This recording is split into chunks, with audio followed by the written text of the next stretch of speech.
So I'm here again today with Edmund Shing, Global Chief Investment Officer at BNP Paribas Wealth Management and author of The Idle Investor. And we're continuing the series on how to get your children interested in investing, and hopefully it'll appeal to anyone that wants to get into investing. And today we're moving on to the interesting bit, in my opinion, which is stock selection. Edmund, thanks so much for joining us. Not a problem, Tamsin. When should an investor consider they're ready to graduate from funds, which we talked about last time, to individual stock picks? You really come up with some difficult questions, Tamsin. I mean, it's a deceptively simple question to ask and quite a difficult one to answer. I'm not sure you're ever ready, is the answer. I think if you feel you're ready, you're probably not. Because you're probably suffering from overconfidence. So, I mean, look, I don't know about you, but I've been investing for quite a while and I'm still not sure. Just when you think you're getting the hang of it, you still get a slap in the chops from the market every now and then just to remind you to remain humble. So I think it's very difficult to know. And I think, unfortunately, with investing, and particularly with investing in single stocks, I don't think there is any ideal time. You can read as many books as you like, but ultimately you will learn from experience. And the only way you can do that is by starting, is by doing it yourself, getting your hands dirty, and of course, making your mistakes. Because I think in investing, as in many things in life, we do learn so much from mistakes, unfortunately, and some may be avoidable. I think many are, to some extent, unavoidable. We just unfortunately are programmed to learn the hard way and not the easy way sometimes. So where do you find your stocks and how do you select which is going to be the best investment? Well, again, so focusing on the children, okay, we have to start with the investment goals. Remember, let's start with that. And remember that our kids generally have a long time horizon, right? They're young. Hopefully they won't need the money for quite a number of years. So what I've told my kids is, look, your goals are going to be saving. I haven't quite said retirement because that would be a bit ridiculous because, you know, they're 20 odd. And if I'm telling them to save for the next 40 years, which of course is a very good idea in principle, but in practice, it's difficult to get them motivated to talk about retirement when they've just started their work careers or even, you know, still studying. For some of them. So it's very difficult to talk about retirement. What I talk about is things like, you know, your first big purchase, like your house or your flat.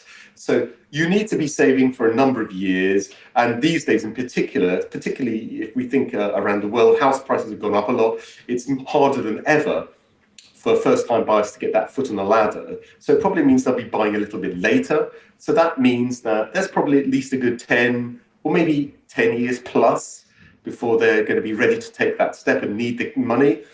And that's the sort of time horizon I've advised them to look at. So with that in mind, we tend to then look for growth, capital growth and total return growth over the long term, because you're talking 10 plus years. Now, as such, I always suggest, at least to start with, that they look much more for growth in terms and good profitability. So I think some of the tips that I've given them to start off is to try to pick growth stocks, but with a margin of safety. So don't go crazy buying lots of companies that have never made it, that just make losses, that are nothing but a concept. So what we're focusing on here are companies that are generally already profitable, that are already showing good growth at the top line in terms of their sales and in terms of profits, and which have a business model which my kids can understand, firstly, and also which they like and they admire, secondly. And what also helps, as I've said to them, is if the founder or if a family has a big stake in the business. You know, the concept of skin in the game. The idea being that for the founders or the family to do well, the shareholders generally have to do well as well, and then you get carried along on that hopefully on that investment trip with the key shareholders. And I think those are some of the key elements we look for, and I advise the kids to look for when they're thinking about stock investments.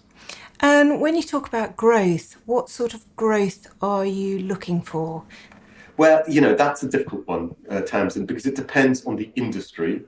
Obviously, some industries are obviously cyclical. So there will be times when they have explosive growth, typically when the global economy is doing very well. But then there will be periods where growth will be a lot slower, or could even be flat or negative because of a downturn in the economy. So obviously for cyclical industries, the growth rates you look for will sort of depend on where you are in that economic cycle. Are we at a boom time? So for now, for instance, you would say, well, we're in a recovery phase. The growth is coming from a really low base because of COVID, but now we're starting to boom. So you would expect for cyclical industries, like mining companies, for instance, or retailing companies, sales to be booming right now because of the pickup in the economy, and that's a nice following wind for them. Now, you may also look at defensive, non-cyclical sectors like, I don't know, healthcare. This is a much more stable business, which generally is not economically sensitive. So in other words, they should do similar levels of growth because demand should be similar no matter what the economy is doing. People get sick all the time. They don't just get sick when the economy is going well, they get sick when the economy is not doing well, right? So the demand for healthcare services and products and drugs is fairly constant. So in that case, you're looking for a more constant level of growth. But generally, for my kids, I advise them to look for double-digit sales growth.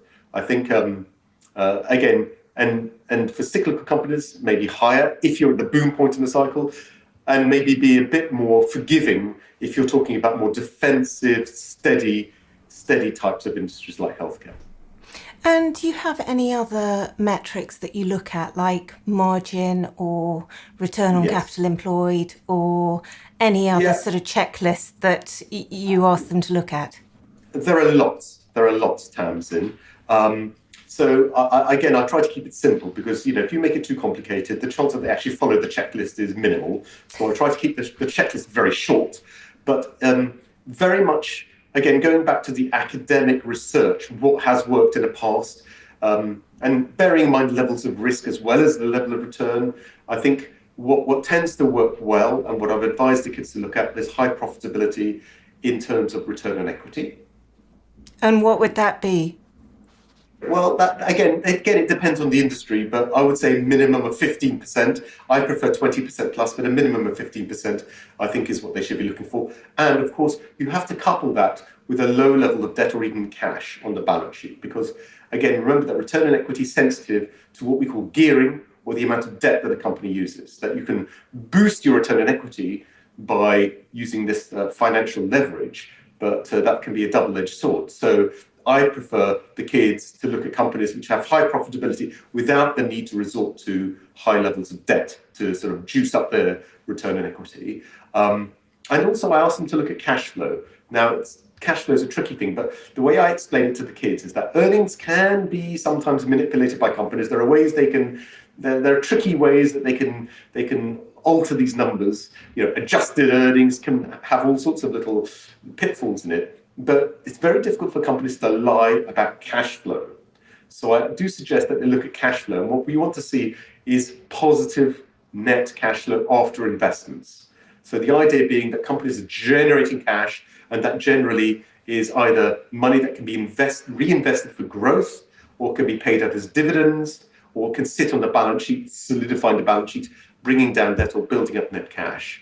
And I think, that's really the checklist. So really going profitability, checking out the level of debt, and then finishing up with hopefully positive net free cash flow. Or at least if you haven't got positive net free cash flow, the perspective that you're going to get there very soon. And you've got this wonderful company that's got great margins and good return on capital employed and a great amount of cash, and it's cash generative, but they tend to be rather expensive. How do you look at valuation and work out what's worth paying what? Yeah, that's a very difficult one, and it's very difficult. So what I've introduced to the kids is a very simple metric. So the PEG ratio, which is something, of course, that Jim Slater, who wrote the Zulu Principle, and of course his son Mark Slater now runs a very successful fund management business. But the PEG ratio is quite useful. And what the PEG ratio is, you're taking the forecast price earnings ratio of a company, so the price today and the earnings for this coming year. So you can generate a PE ratio. So how many years of earnings will it take to justify today's price? And then you can divide that by the expected earnings growth. And so what we're looking for, ideally, is a PEG ratio or a PE that is less than the earnings growth looking forwards. So i.e. a PEG ratio of less than 1. Now, so that, if you can find that, and that's not easy to find, as you said, Tamsin, a lot of high growth companies, particularly today, are very expensive. But if you can find that, then that's the sort of magic ratio. But it does force the children to be quite choosy, and I think that's a good thing, because I think it's so easy to get carried away by an investment story, and I think it's very important that that investors, and kids in particular, remain very choosy about their investments. You know, ultimately, we want to be in a position where we have come up with lots of good ideas, sort of in a broad scan of the market, but then you narrow them down and you end up with only a very few that qualify to be investable. And I think a PEG ratio of around 1 is a good way to do that. But again, you know, this depends on forecasts, and as we know, forecasts are very variable, but you know, you have to use something. And would you invest in anything that had a PEG higher than 1? Oh yes, you can. You can. I do sometimes. Not often, but I do sometimes. And again, what I say to the kids is, if you're going to do that, if you're going to break the PEG, it's not really a rule, it's more a rule of thumb. So it's not a cast iron rule, but if you are going to go above a PEG of 1, then you really need to be very sure about the prospective growth prospects of the company over the next few years. So you really need to be convinced that this company can grow at double-digit rates, and good double-digit rates, for a number of years. And often, such a company will already have grown at decent rates in the last few years. So one thing you could do is just look at what happened in the past. Has this company already been growing its sales by double-digit rates for the last few years? Question 1. Question 2, are they in a unique space which itself is growing? So in other words, is the total addressable market, the marketplace that the company operates in, is the marketplace itself growing? Because if the market's growing quickly, it's much easier for the company to grow quickly. Because otherwise, what are you saying? You're saying that the company has to have a super unique product, or that it needs to be taking market share from everyone else in the marketplace. And that's harder.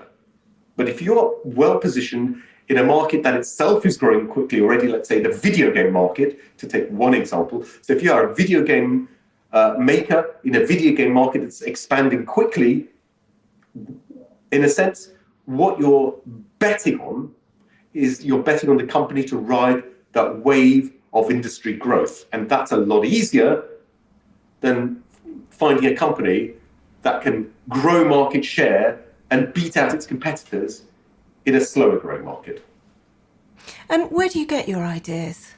Oh, all over the place, Tamsin, all over the place. From yourself, for instance, PIWORLD videos, a very good sort, obviously.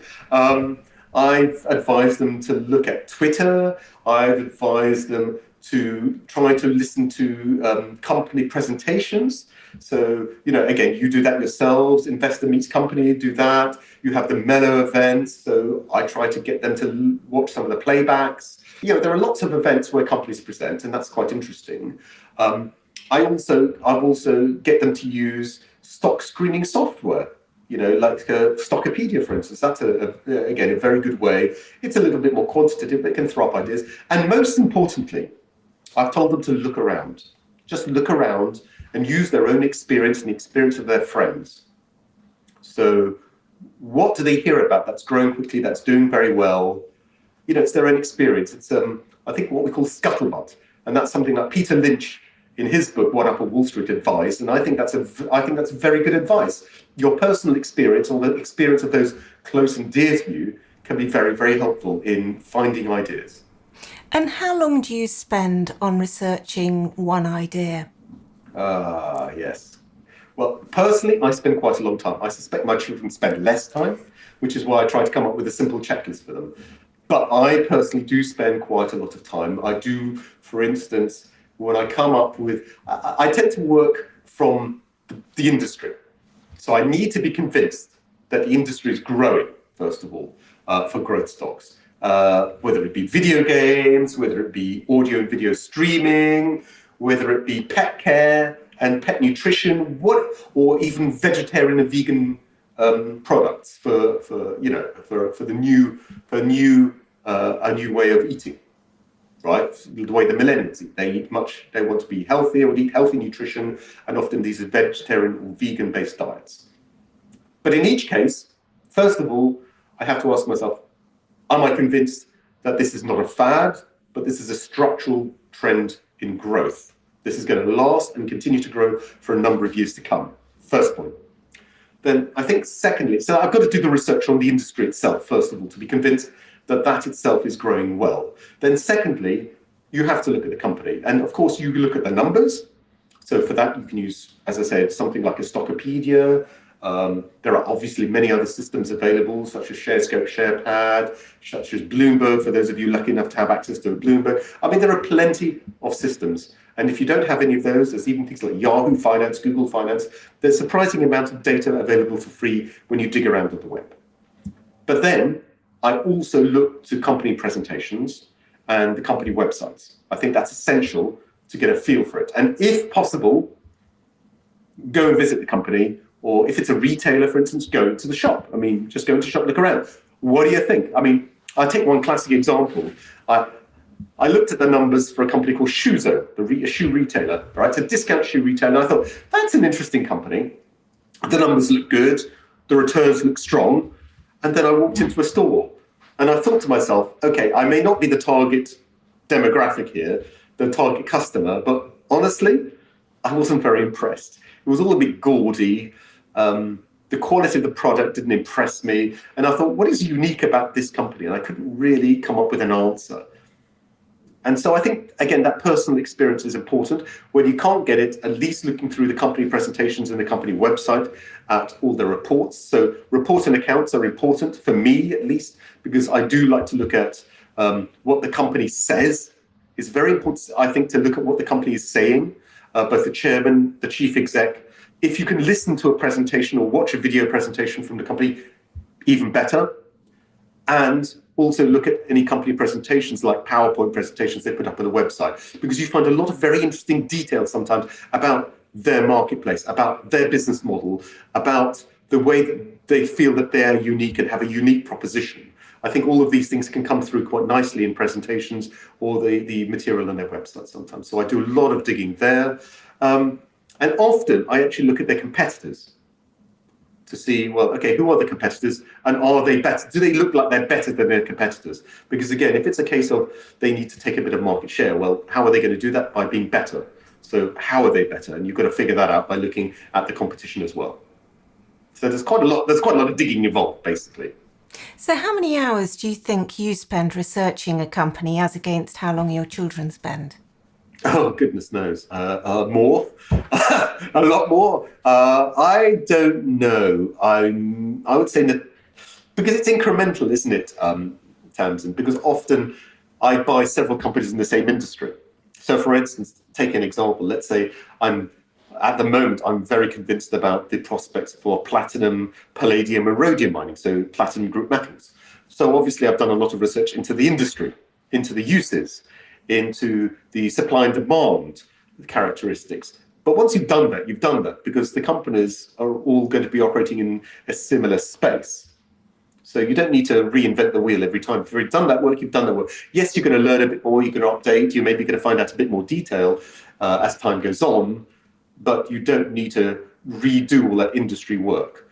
So there are some economies of scale once you look at more than one company in a space. But I would still say I'm doing tens of hours.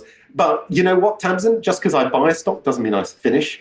So often what I do is I buy a position of stock, but I'll keep researching it because I think that the point is you want to be as convinced as you can possibly be by your stock, by your idea, your investment idea. Again, hopefully you're going to hold on to it for a number of years. So you want to be as convinced as possible because sure as eggs are eggs. It's easy to hold when the stock goes up. Everyone's happy and you think, oh, I'm a genius. But when the stock goes down, That's when your mettle gets tested. That's when your conviction is tested. And if you haven't done the research, it's very difficult to remain convinced that you're right and the market is temporarily wrong. So you do all this research into a company. Will you buy it immediately or will it go on a watch list? How do you time when you should buy into that position?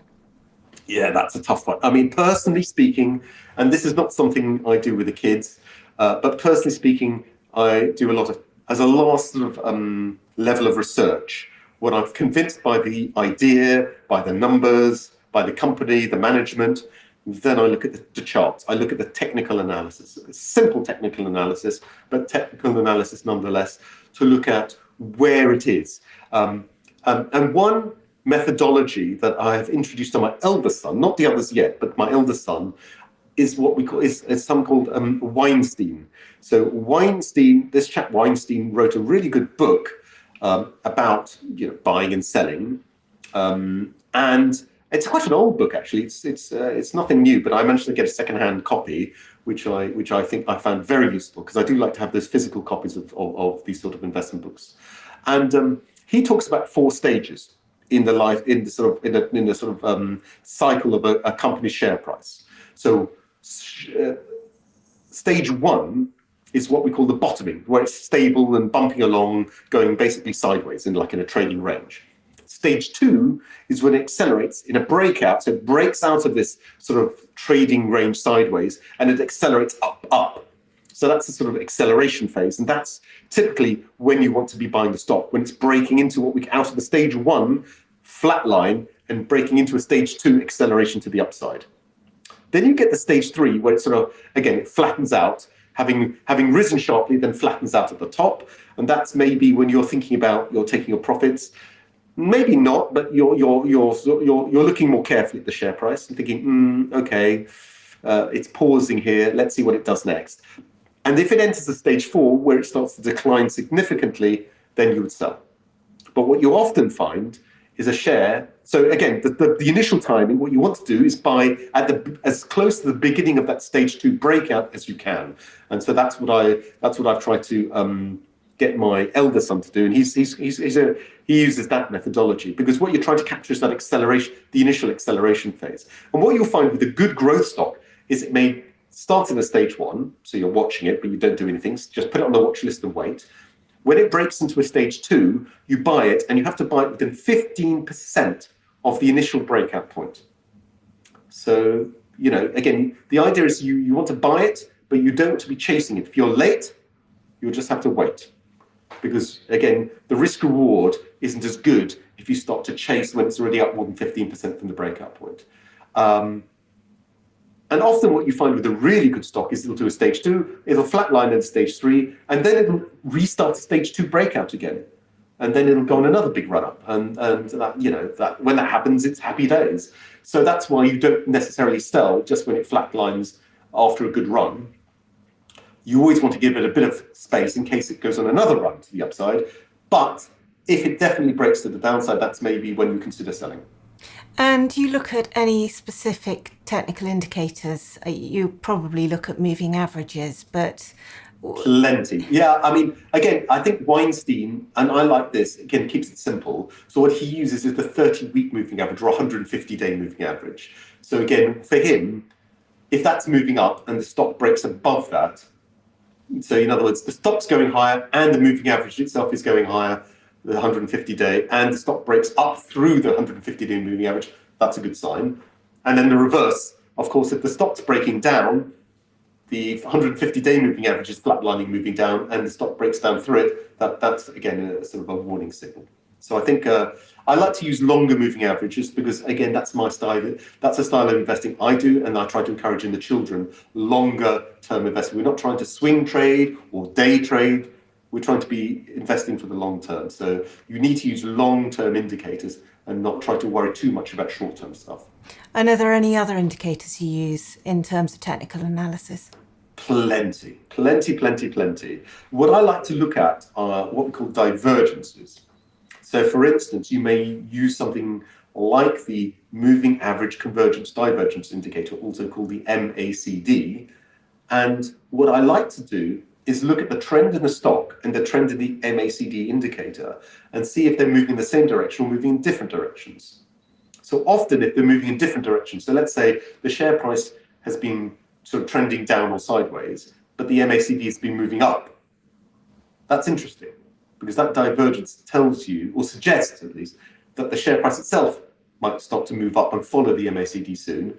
And conversely, at the top, when the share price has had a good run, but then you see the MACD indicator declining, even if the share price is still just about making newer highs, but with the MACD declining, you can see that the sort of power of that trend is running out, and it may be time to, again, you need to at least put the stock on a very close watch for a potential exit.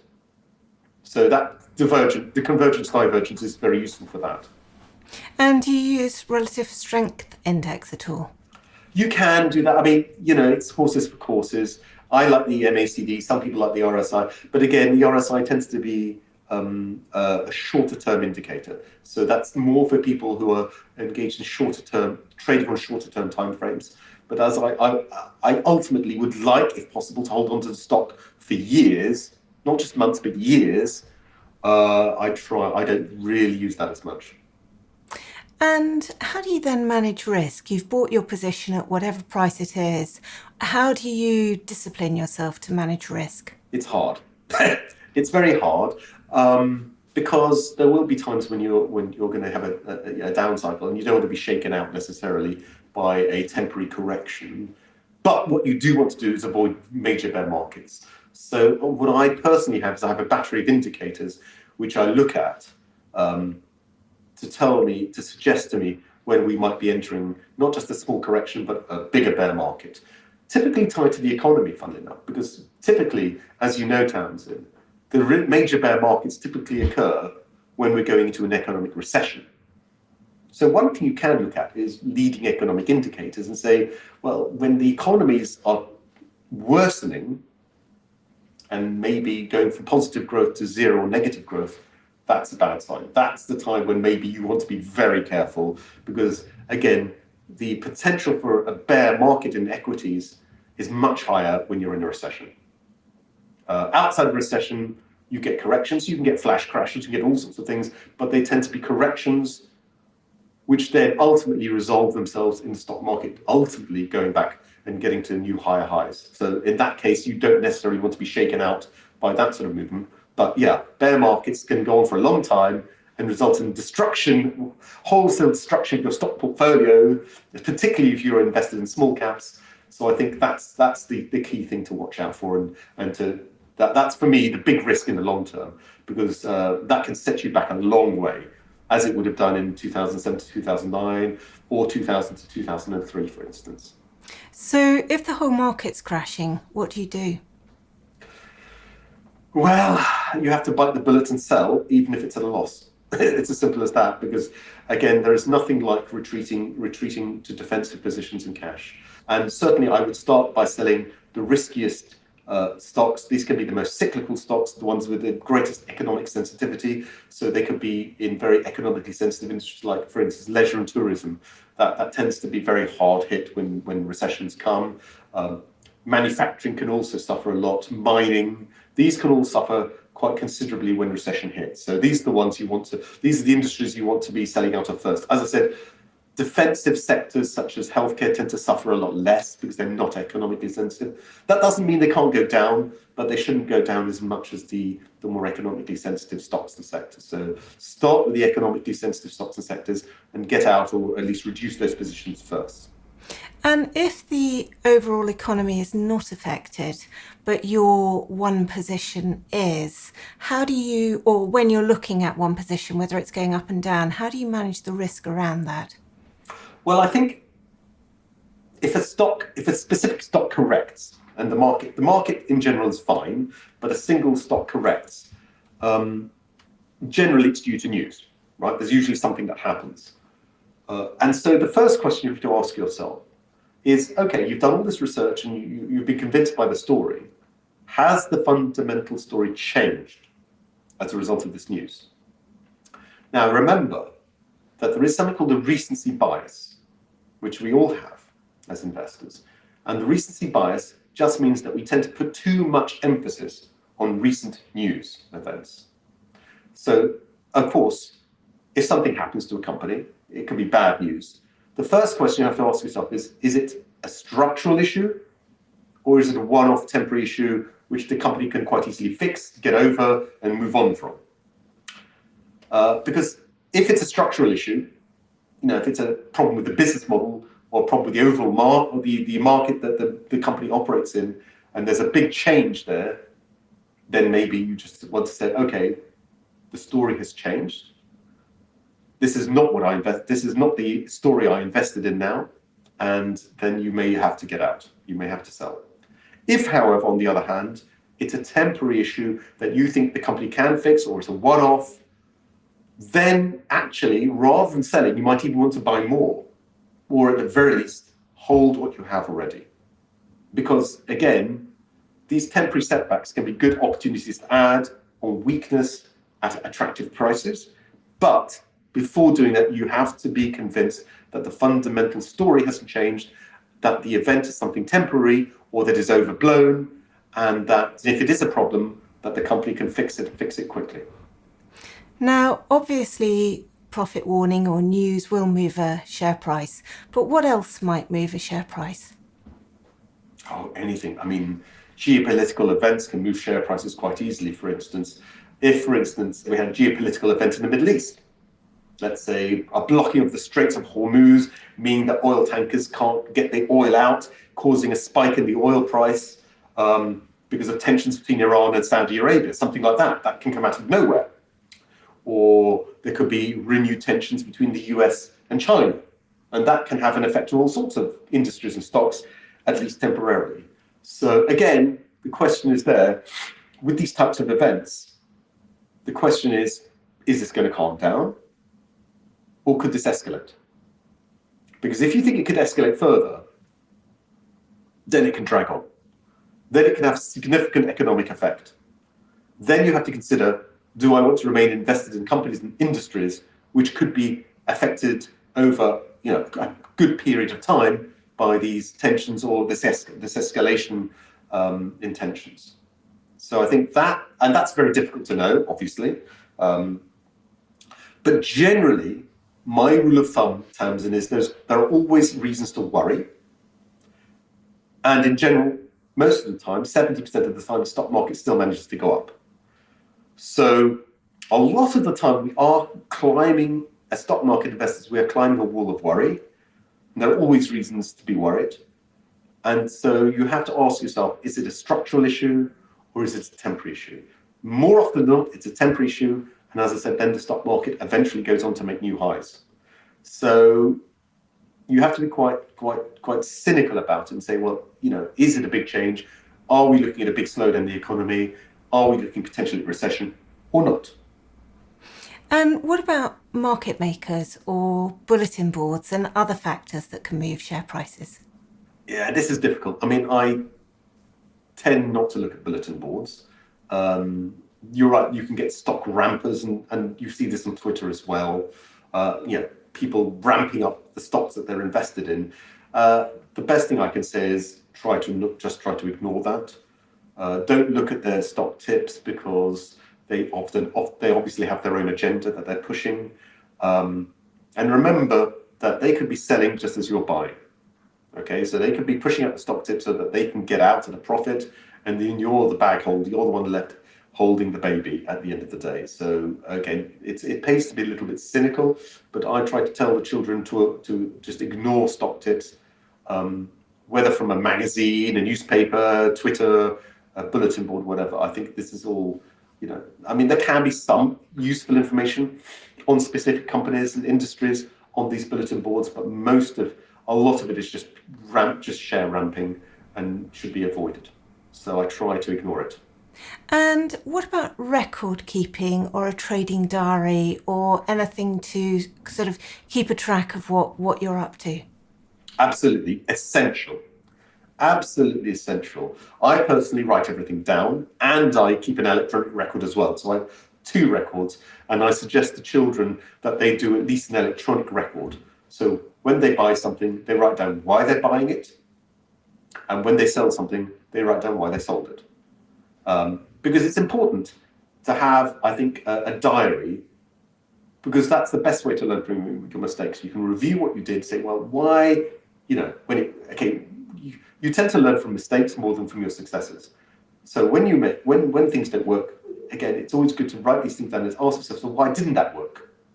What can I learn for the next time? Or what mistake can I avoid making, hopefully, next time? Because everyone makes mistakes, and it's, that's just the way we learn. But try not to make the same mistake more than once. That's the key. And in that diary or that record keeping, do you have a target price or a price which you don't want the share price to go below? Again, this is another fraught issue. I tend not to do target prices because, again, the way I look at this is that a share price can go down 100%, right? You can lose everything. But at least you know you can go down 100%. You can't go down more than 100%. On the other hand, the stock can go up much more than 100% over time. So there is an asymmetry there, which is why I'm not a big fan of target prices, because they're rather arbitrary. Brokers, for instance, they have to set them, but that's just part of their business model. But broker share prices targets are fairly useless. If you look at them, again, if you look at any sort of academic research, they're pretty much useless. They really have little bearing on the success or not of a share price recommendation. And I think, if brokers who spend a lot of time doing this can't come up with sensible price targets, why do we think we could do it? So all I try to do is I say to the kids, look, you should see potential of more than 20%. If there's not at least 20% that you can see in a reasonable time frame for this company, then forget it. Just move on. But other than that, as long as it's more than 20%, then the sky may be the limit. It's very difficult to tell. On the downside, again, this idea of stop losses is a tricky one, because there are some people who swear by them and some people who think they're nonsense. And again, looking at the academic research, I've never found a really consistent stop loss system that clearly works all the time. But I think for some people it makes a lot of sense because it gives them some comfort. Because what you don't want to do is sitting up with a massive loss. And I've done that. I've had stocks that are down 98%. I mean, that's just sheer stupidity on my part, but we make these mistakes. And that's what happens when you don't have a stop loss system. On the other hand, I've had stocks that have more than halved and then are now up 9 times, 10 times from their initial price. So it's very difficult to know. And you mentioned earlier that you might average down. Is that something you're comfortable doing? Rarely. I will do it on occasion, but first of all, the share price has to be down at least 20% from where I bought it. Secondly, I need to have reviewed the case again and be absolutely convinced that the investment idea is a very good one for the long term and has big potential, and not just 20% potential, but big potential, 50% plus, let's say, something like that. And thirdly, I need to see some signs on the technical analysis basis that suggest to me that the stock is ready to turn up again. And even then, it doesn't always work. But I think at least if you go through that system, it prevents you from doubling down and averaging down too early. And talking about stop losses, you can have quite a wide spread with more illiquid shares, which means that if you've got a 20% stop loss, 10% of that might be the spread. Do you advise your children not to go into microcaps or below a certain market cap in order to avoid really illiquid shares with wide spreads? I mean, yes. I tell them that smaller companies are good because you tend to get bigger returns over time in smaller companies. However, the microcaps you do have to be careful of. Now, what is a microcap? That's difficult to define. But absolutely, I think looking at the bid ask spread is a good place to start. If it's very wide, then that tells you it's a very illiquid share. So you need to be even more convinced before buying something like that, because you know that you're going to be stuck in it for quite a while.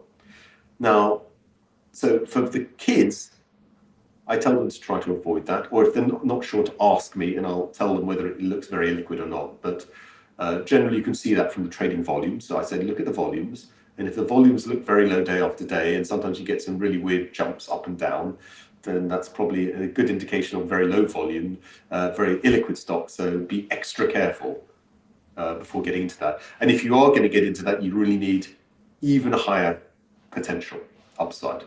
So you really need to be convinced that you can see this could be, let's say, a potential multi-bagger, because if not, then why would you take that risk? But in general, I tell them to avoid that. For me personally, I do this, but again, it's also a question of sizing the investment. So you're not going to put your house on it. You're going to maybe size it smaller because of that extra risk in terms of potentially being trapped. But on the other hand, Tamsin, there is in academic research something called the illiquidities premium. In theory, investors are compensated for this lack of liquidity over time. So, yes, you've got to have, in quotes, balls of steel sometimes with these types of companies, but in theory, you should be rewarded with extra return because so many investors avoid these illiquid companies. So is there a minimum market cap that you would look at? Not really. It's more a question of the trading volume. Because some small caps actually still trade quite well. Some large caps, even large caps, don't trade well at all. So it very much depends. But the problem is, as I like companies with large stakes held by founders or family, often you find those are quite illiquid because of the large stakes held very much by the founders and family. So it's a bit of a double-edged sword. But in that case, again, the family's in for the long haul. Well, the founder's in for the long haul. They have no choice. They have a big stake. So sometimes, again, you have to accept a bit more illiquidity because you want that factor. And what percentage size of your portfolio would you allocate to one position, sort of between X and Y? Yeah, with the kids, I would say they can go as high as 10% quite easily. Yeah, actually, maybe 20, even 20%, actually, if they're really, really convinced. But I would say 10% is a better level. And when you buy into a position, what are the catalysts that are really going to move the share price? Well, it tends to be, as I said, for the kids, because we're focusing on growth, it tends to be the good news on the growth front. It tends to be new products, for instance, or getting into new markets. And obviously, a lot of it, particularly around small caps, tends to be around results. So you will find that a lot of these companies will not do very much. And what the catalysts are actually the results. And what you're expecting to see are obviously the top line growth and the cash flow generation. So those are the big triggers. Often what you find as well, which can help, especially with small caps, is that they get taken over. So you can get takeover bids. And that's happened quite a few times, particularly if you're an industry like healthcare or technology, where you tend to get a lot of bids of smaller companies by their bigger competitors. So that can be a pretty good catalyst. So I do tell the kids that, again, be on the lookout for companies that are attractive in their niche, have an attractive niche, and that could be attractive for bigger companies. Like, one that my son held that was taken over recently in such a niche was Codemasters in the video game segment. And those sorts of things, that they're just going to be very powerful catalysts. And sometimes it's a bit of a pity, really, because, let's say in the case of Codemasters, had a very promising future, but unfortunately, you get a nice premium up front, but you miss out perhaps on the long-term growth of the share. But that's the way it goes sometimes.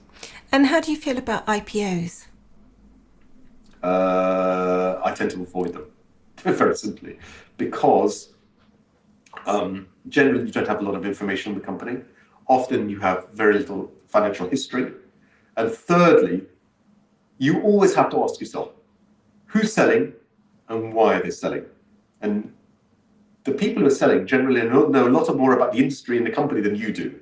So they may be selling for very good reasons, which equally may be very good reasons for you not to get into that company. So I tend to, for all those reasons, avoid them. And finally, where do you think we're at in the economic cycle? And where does that draw your attention in terms of sectors? Well, that's an interesting question, Tamsin, because in a sense, we were at the very end of the economic cycle. Then we had, obviously, we've had the COVID pandemic, which has driven the fastest recession and recovery on record. So you could argue we're back to sort of early to mid-cycle, which suggests that there could be quite a number of years of growth ahead of us, in theory. So on that basis, I would say there are still a lot of very good structural growth trends that one can play, both in the online space and in areas like healthcare, as examples. I like, for instance, things like healthcare diagnostics, healthcare equipment and services. I think there is a lot going on in the equipment space, like surgical devices. They've actually been on a very good run, but I think there are still plenty more healthcare productivity gains to be made. And I think particularly in areas like prevention, if we focus on healthcare prevention, that's a very interesting area because, again, we all know that the real cost of healthcare is when you're in hospital. Well, of course, if you can spend a bit of money to stay out of hospital, that's going to save a lot of money in the long run because hospital care is extremely expensive. Nutrition, I think, is very interesting. So new consumer trends, such as I said, pet care, is a very interesting one where we seem to be we're going to the premiumization of pet care, pet hygiene, all this, and pet food, and also our own nutrition. I think food which is sort of enhanced for healthcare benefits. An obvious example being, margarines and spreads that have omega-3 fatty acids in there, which are very good for your health and maybe are good for your heart and lower cholesterol. But I mean, there are whole vitamin boosted products as well. I've talked about vegetarian and vegan products, and also plant-based meat substitutes. I think are a very interesting area as well. So there are a whole host of, I think, sustainable trends. I think this whole idea of sustainable investing is spawning a whole host of trends, whether it be energy transition, foods, and so on, that are going to last for a number of years. And are you planning for inflation? Yes, but inflation comes in many guises, Tamsin. You can have goods inflation, but ultimately, the sort of inflation we talk about generally tends to be driven by wages. I just don't think we're going to get serious wage inflation just yet, given how high unemployment rates are following the pandemics, okay? So, we're just in the throes of reopening. The service sectors and tourism and travel sectors have been very, very hard hit. They've shed a lot of employment. They need to regain that employment. And I think there are a lot of people out there looking for work, especially young people who are struggling to find work. And that tells me that wage inflation should not be a problem in the near term. But on the other hand, I see lots of goods inflation happening, particularly in commodities. In pockets, look at things like copper, for instance. Now, look at electronics. We see a shortage of semiconductors. That tells me prices are going to go up for things with semiconductors in. Even the price of printers, for instance. You need a lot of DRAM memory in printers. DRAM memory is getting very expensive suddenly because producers are running short. They just can't supply the chips fast enough. And so you may see prices go up for things like printers, as well as for semiconductors themselves, obviously. So I see a whole host of raw materials going up in price. I mean, look at the US, lumber, wood. It's like Bitcoin. It's gone up about 5 times. It's insane. So there are pockets of inflation. Is that broad inflation? Maybe not yet. But I am planning for it, and I am, for instance, heavily invested in commodity plays as a result of that. And your kids are too? Oh, yes. They have got into some of the precious metals, for instance, because they're quite convinced by the outlook for some of these precious metals. And they can understand it? Yeah. I mean, it's quite simple, really. It just comes down to supply and demand, Tamsin. And if you see that supply is tight, and if anything, stable to shrinking, and demand is booming, it doesn't take a genius, does it? It's economics 101. You don't need an economics degree to understand supply and demand. I think it's quite a natural thing for anyone to understand that, when the demand outstrips the supply, the price has to rise to meet, so that they find an equilibrium, right? And the kids understand that. I put it in fancy words, but they get it. Edmund, thank you very, very much indeed. That was a fantastically comprehensive overview of investing. My pleasure, Tamsin. And to all our listeners, you'll find more episodes in the Investing for Kids series and many more educational interviews at piworld.co.uk, either as a video or as a podcast as you go. Many thanks for listening, and stay well.